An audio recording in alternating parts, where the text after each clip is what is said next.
మంగళగిరి నియోజకవర్గంలో చిర్రావూరు తదితర ప్రాంతాల్లో రైతాంగం పండించినటువంటి వరి పైరుని పరిశీలించడం జరిగింది.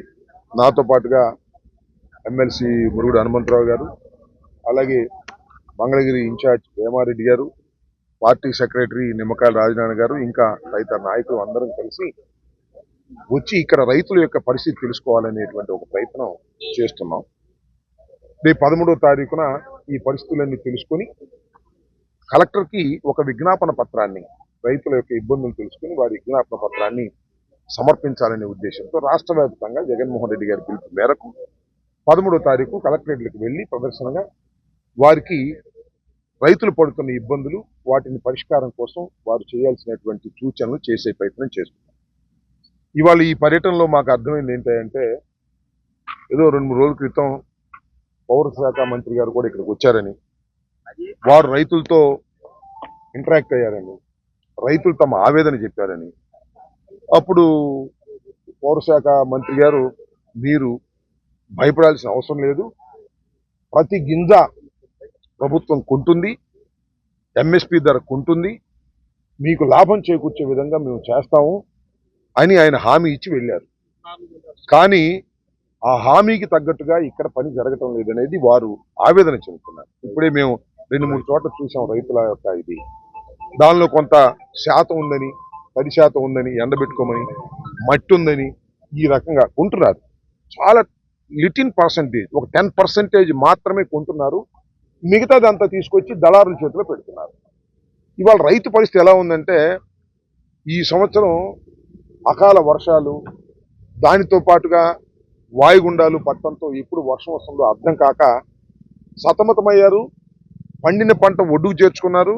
ఇప్పుడు కూడా మళ్ళీ సైక్లోన్ వస్తుందనే భయం. ఇవాళ ఇక్కడ ఆరబెట్టుకున్నాడు సాంబశివరావు అనే రైతు, నేను చూశాను. ఆయన ఆరిపోయింది, బ్రహ్మాండంగా ఉంది, కొనండి 4 రోజులు ఆగమంటున్నారు. 4 రోజులు అయితే వర్షం వస్తే మళ్ళీ 10% పెరుగుద్ది, పెరిగితే మళ్ళా రేటు తగ్గించమని దళారులు వస్తారు. దళారీ వ్యవస్థతోనే ఇవాళ రైతు చాలా ఇబ్బంది పడుతున్నాడు. ప్రభుత్వం మాత్రం, అగ్రికల్చర్ డిపార్ట్మెంట్ మాత్రం కొనేటటువంటి పరిస్థితిలో లేకపోవడం చాలా దురదృష్టకరంగా మేము భావిస్తున్నాం. ఇప్పటికైనా మేము ఈ ప్రభుత్వాన్ని కోరుకునేది, డిమాండ్ చేసేది ఏంటంటే, తక్షణమే ఎగబడి కొనండి.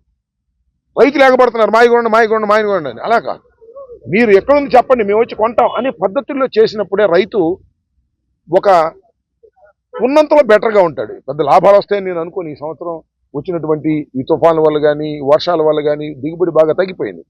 25 బస్తాలు, 20 బస్తాలు, 30, 40, కొన్ని చోట్ల ఎక్కడో రేరుగా 30 దాటింది. దిగుబడి తగ్గింది. సరైన లేటు లేక రైతు ఇబ్బంది పడుతున్నాడు.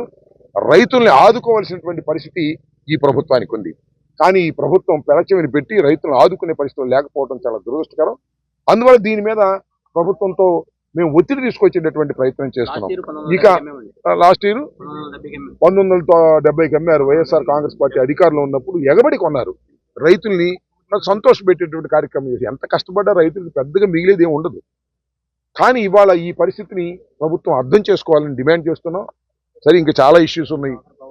ఏదో రైతు భరోసా 1350 ఏంటి, నేను రానియండి 2000 రూపాయలు ఇచ్చేస్తాను, దాని 20,000 రూపాయలు ఇచ్చేస్తాను, దాని మీద పేరు పెట్టండి, అన్నదాత సుఖీభవ.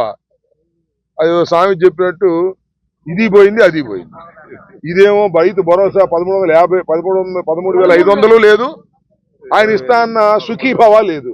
రెండింటినీ ఎగ్గొట్టినటువంటి మహానుభావుడు ఈ చంద్రబాబు నాయుడు గారు.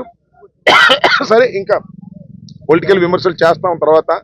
ఇవాళ మాత్రం తక్షణమే నేను ఈ ప్రభుత్వాన్ని డిమాండ్ చేస్తుంది ఏంటంటే, తక్షణమే మీరు రైతుల దగ్గరికి వెళ్ళి రోడ్డు మీద ఆరబెట్టుకున్నటువంటి వాటిని పరిశీలించి తక్షణమే మీరు వీటిని కొనకపోతే రైతు నష్టపోతాడు, ఇబ్బంది పడతాడు. రైతు ఆగ్రహిస్తే ఇబ్బంది పడతారు. ఇది మాత్రం నేను చాలా స్పష్టంగా చెప్పదలుచుకున్నాను.